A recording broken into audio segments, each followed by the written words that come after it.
रिया शादी करके अपने ससुराल जाती है, जहां सास कमला और ननद पूजा रिया को अपने घर के बहू के रूप में पाकर बहुत खुश होती है।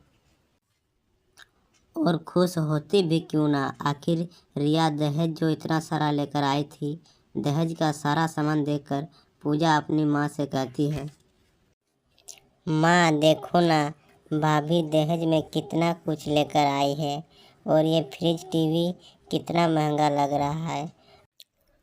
अरे पूजा बेटा, तुम बिल्कुल सच कह रही हो। अरे मैं तो रिया जैसी बहू पाकर बहुत खुश हूँ। हमारे पूरे गांव में किसी की बहू इतना दहेज लेकर नहीं आई जितना मेरी बहू लेकर आई है। वही तो माँ, भाभी आप ना बहुत अच्छे हो और आपके घर वाले भी। ठीक है, बस मैं ना बहुत थक चुकी हूँ। आप लोग ने दहेज का सामान देख लिए हैं तो क्या आप मुझे अपना कमरा बता सकते हैं? अरे भाभी, आप खुद क्यों जाएंगे अपने कमरे में? मैं हूँ ना, चलिए मैं ले चलती हूँ आपके कमरे तक।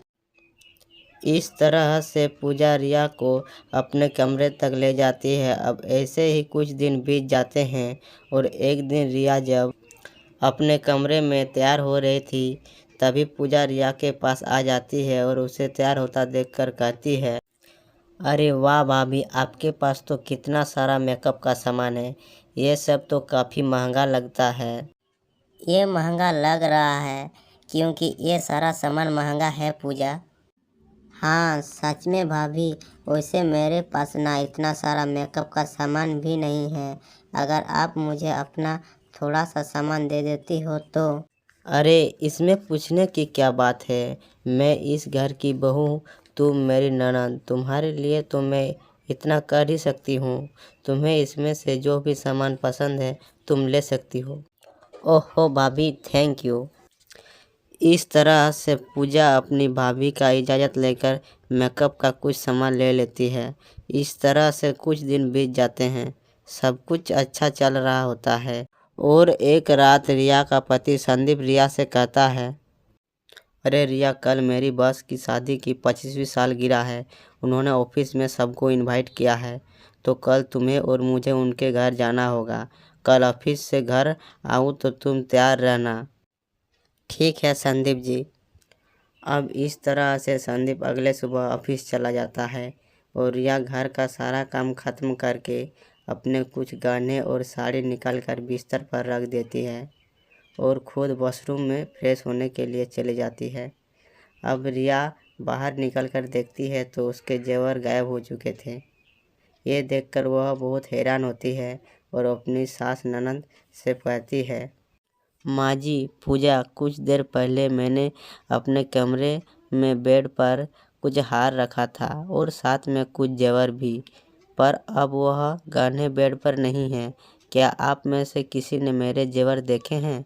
बहू, अगर तूने गहने अपने कमरे में रखे थे तो जेवर तेरे कमरे में ही होंगे ना, एक बार फिर से देख ले। माँ जी, मैंने हर जगह देख लिए पर मुझे नहीं मिल रहे मेरे गहने। थोड़ी देर में संदीप भी आ जाएंगे और मैं अब तक तैयार भी नहीं हुई हूँ। रिया अपने गहने को लेकर परेशान हो ही रही होती है कि तभी संदीप घर आ जाता है और रिया को परेशान देखकर कहता है, क्या हुआ रिया, तुम इतना परेशान क्यों हो? पर अब तक तुम तैयार नहीं हुई हो?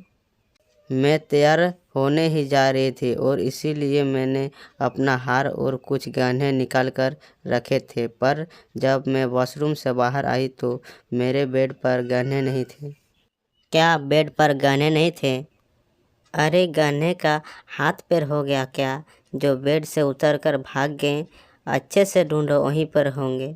अब इस तरह से संदीप और रिया पहले अपने कमरे की तलाशी लेते हैं, फिर बाद में अपने सास और ननद की कमरे की तलाशी लेते हैं और रिया को उसके गहने उसके ननद के कमरे में मिलते हैं।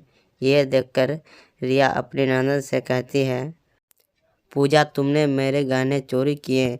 अरे मेरे गहने इतने ही पसंद थे तो तुम मुझे मांग लेती ना।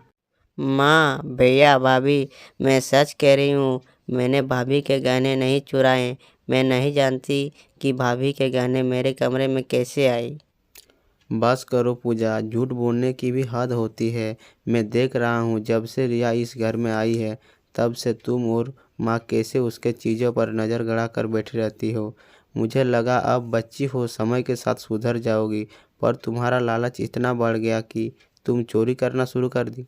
संदीप, जब तेरी बहन कह रही है कि उसने चोरी नहीं की, हो सकता है कि उसने चोरी ना किया और गलती से बहू के गहने पूजा के कमरे में आ गए हैं। संदीप, जब तेरी बहन कह रही है कि उसने चोरी नहीं की, हो सकता है कि उसने चोरी ना किया और गलती से बहू के गहने पूजा के कमरे में आ गए हैं। माँ, आपके लाड़ प्यार और बढ़ावा की वजह से ही पूजा का लालच बढ़ता गया और इसका लालच इतना बढ़ गया कि अब उसने चोरी करना भी शुरू कर दी। इस तरह से संदीप अपनी बहन पर बहुत कुछ सहता है। संदीप का गुस्सा देखकर रिया संदीप से कहती है, अब जाने दीजिए, पूजा अभी बच्ची है, वैसे भी मेरे गहने तो मिल गए, अब तो माफ़ कर दीजिए, आपकी छोटी बहन है। रिया के कहने पर संदीप चुप हो जाता है, पर पूजा से अभी भी नाराज था। कुछ दिन वहीं बीत जाते हैं और एक दिन कमला डाइनिंग टेबल पर संदीप के साथ बैठकर चाय पी रही होती है। वहीं रिया संदीप का नाश्ता लेकर संदीप के पास जा रही होती है। रिया का पैर फिसलता है और रिया जमीन पर गिर जाती है। जल्दी से संदीप रिया के पास जाता है। रिया, तुम गिर कैसे गई? इतना बोलकर रिया को उठाने लगता है। तभी वो देखता है कि फर्श पर तेल गिरा हुआ है। फर्श पर तेल देख के वह गुस्से से कहता है, रिया, तुम गिर कैसे गई? बेशर्मी की भी हद होती है। आप लोगों ने इतने लापरवाही कैसे बरत सकते हैं?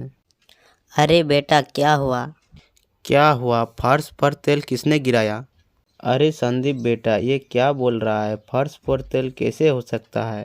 बहू ने तो अभी अभी घर की सफाई की। माँ, आर्या ने अभी तो घर की सफाई की, तो फर्श पर तेल कैसे आया? संदीप, बस कीजिए ना, मैं ठीक हूँ। अब बेकार ही माँ जी पर गुस्सा कर रहे हैं। गिर गया होगा किसी से गलती से।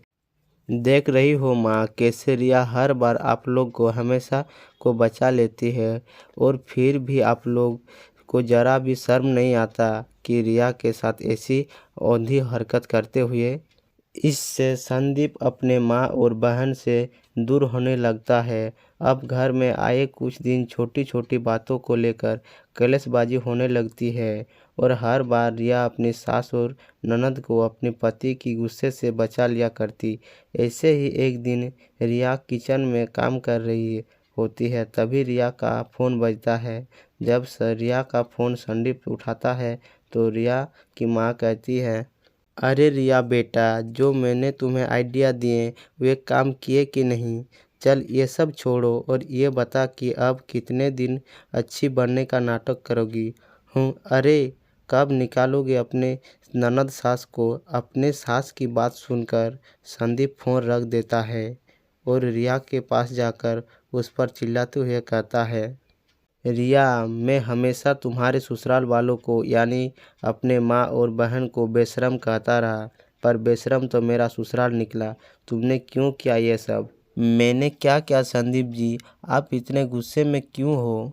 मैंने क्या किया संदीप जी? आप इतने गुस्से में क्यों हो? मुझे सब कुछ पता चल चुका है। अपनी माँ के साथ मिलकर तुमने मेरे बहन पर इल्ज़ाम लगाया। तुमने मेरे बहन को फंसाने की कोशिश की। उनकी वजह से तुम गिरी। तुम ना जाने ऐसे ही कितने झूठ बोले ताकि मैं अपने माँ और बहन को घर से बाहर निकाल दूँ। अब इस घर से मेरी माँ और बहन नहीं, तुम निकलोगी, वो इसी वक्त।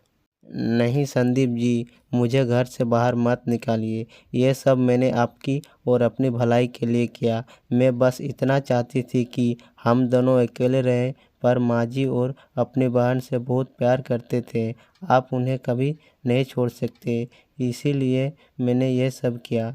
रिया संदीप से अपनी गलती का माफ़ी मांगती है, पर संदीप रिया को माफ़ नहीं करता। इसके बाद कमला अपने बेटों को समझाती है और कमला के कहने पर संदीप रिया को माफ़ कर देता है।